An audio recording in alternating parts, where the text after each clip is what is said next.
I had a dear friend and mentor named Jim Rohn, who was my teacher when I was 17 years old. He gave me a way of looking at life that allowed me to not ask life would be easier, but to ask that I'd be better.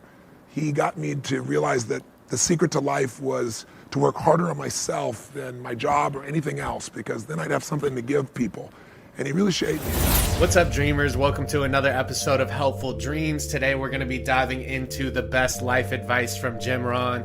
If you've been on this channel before, it's no secret that my favorite mentor of all time is Jim Rohn. Jim Rohn started off as a farm boy in Idaho and became a self-made millionaire by age 31. He's authored dozens of books who have reached the hearts of millions.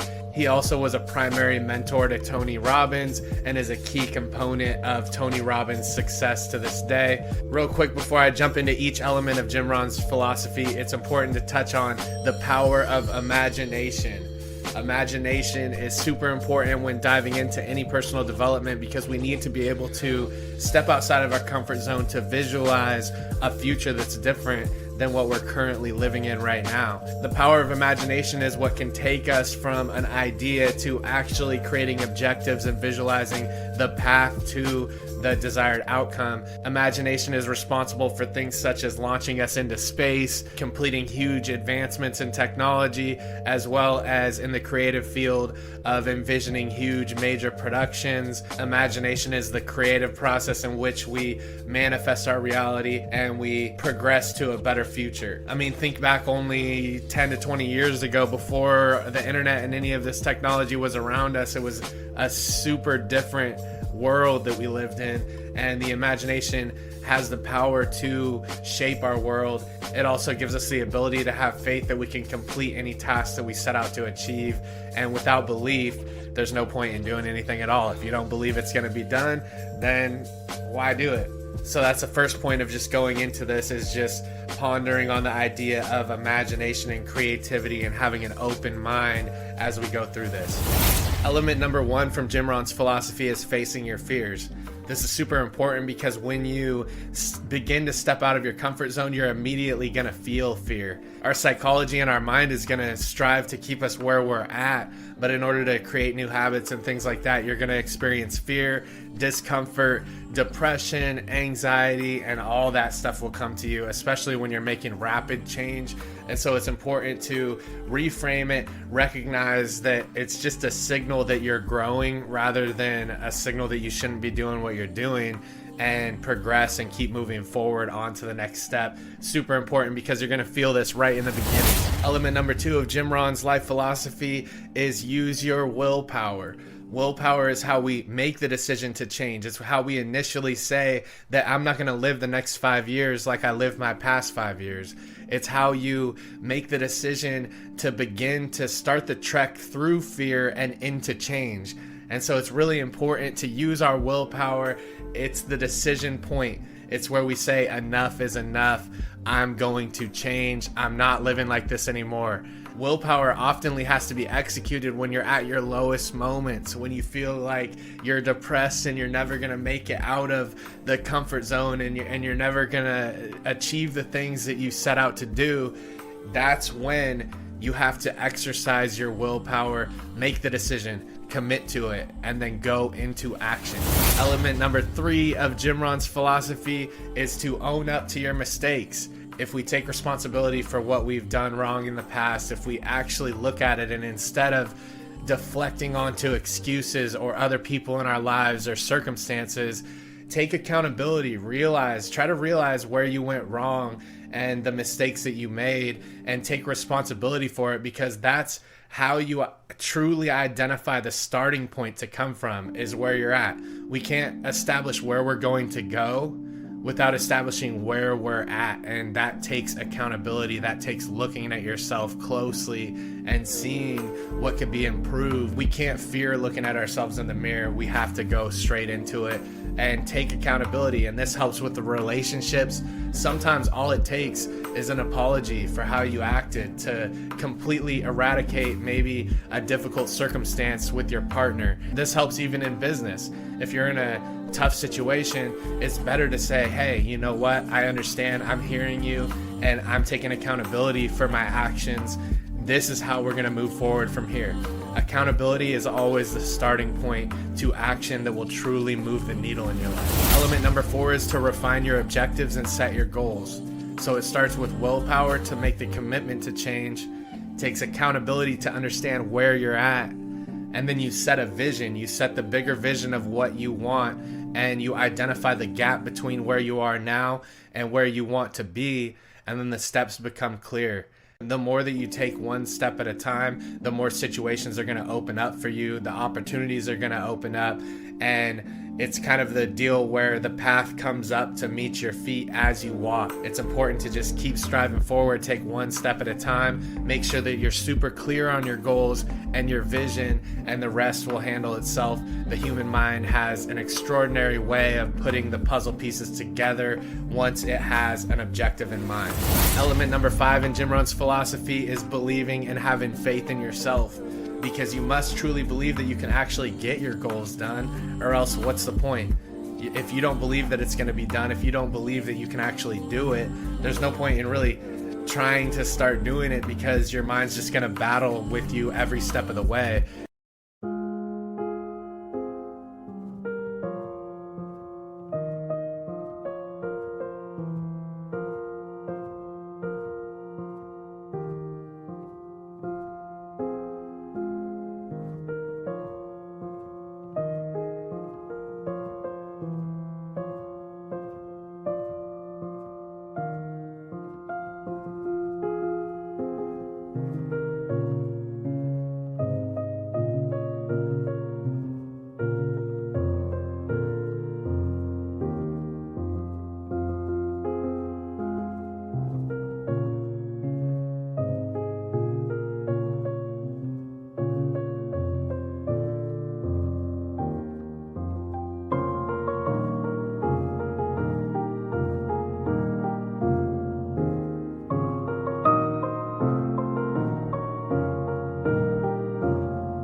And so it's important to have a core belief in yourself, understand and look around at what is possible. Look at what has happened in the past and people who have came from nothing and done something, and understand that it is possible. They weren't extraordinarily different than you. At the core, they have the same amount of hours in a day that you do. And it's important to look at the other things that have happened in the world in order to reinforce your own faith in the possibilities that are out there, because the possibilities are endless. You just need to keep your mind focused, keep faith in yourself, step forward. And a lot of people don't give themselves enough credit. If you look back on things that you've accomplished and things that you've done in your life, you might not give yourself enough credit.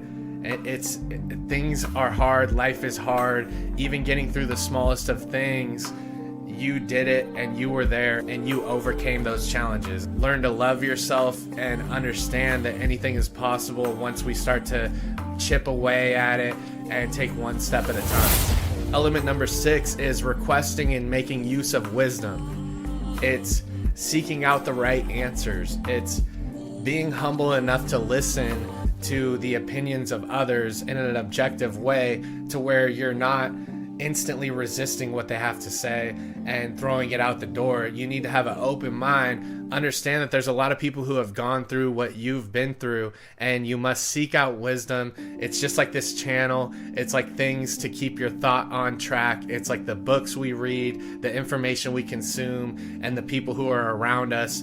These all play a major role in keeping our mind on track. It can change the way that we feel about our lives. It can change the way we physically feel throughout the day. And it's just super important to chase wisdom. And instead of wishing it was easier, wish you were better. Wish for wisdom rather than knowledge. Wish for wisdom rather than just information. Wisdom means being open and having a humble mind. Element number 7 is putting your profits to work. Profits essentially are better than wages. Wages are related to your time, and there's nothing wrong with working and trading time for money. I'm not saying that, but when you're trading time for money, you're always tied to that time. And there's eventually a ceiling that you hit where you can't possibly work more hours in the day.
to make more money. It's like people who do online courses. Once they put in the work once, they have customers that continue to come in and buy, and they don't have to be around for that. They don't have to put their active time into it. It's okay to be trading your time for money if you're content, but be open-minded to ways you can use profit to leverage your time where you don't have to be actively present in order to make the exchange of money. Element number 8 is finding your purpose in life. You want to find a place where you can serve with your God-given talents, and it's super important to be aligned with that, or else you risk going into burnout phases and losing motivation in life. And so it's important that we tap into our God-given talents in order to align with our natural biological wiring of our mind that tells us we need to contribute. And that is the path to happiness, is finding out a way to contribute and then staying consistent on how often you contribute to others and the world around you. And it also plays into legacy and will make you feel more comfortable when it comes your time to leave this world. You can look back and say that you served to the best of your ability, and it'll make things so much easier in the end looking back on your life. Element number 9 is expect honesty from yourself.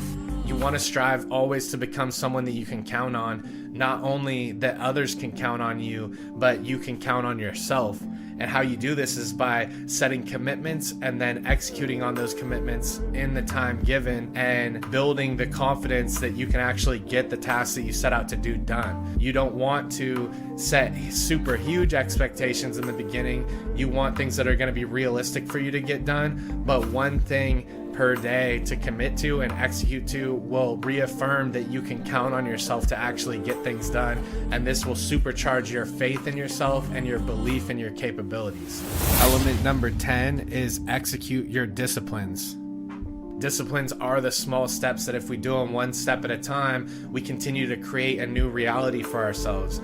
And disciplines don't feel natural in the beginning. They're going to feel uncomfortable to do. They might be some things that you don't even want to do, but you know that you have to just keep committing to them because they're the small building blocks that make the entire structure of our lives. And so it's super important to stay disciplined.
discipline, face it head on, and just continue to push.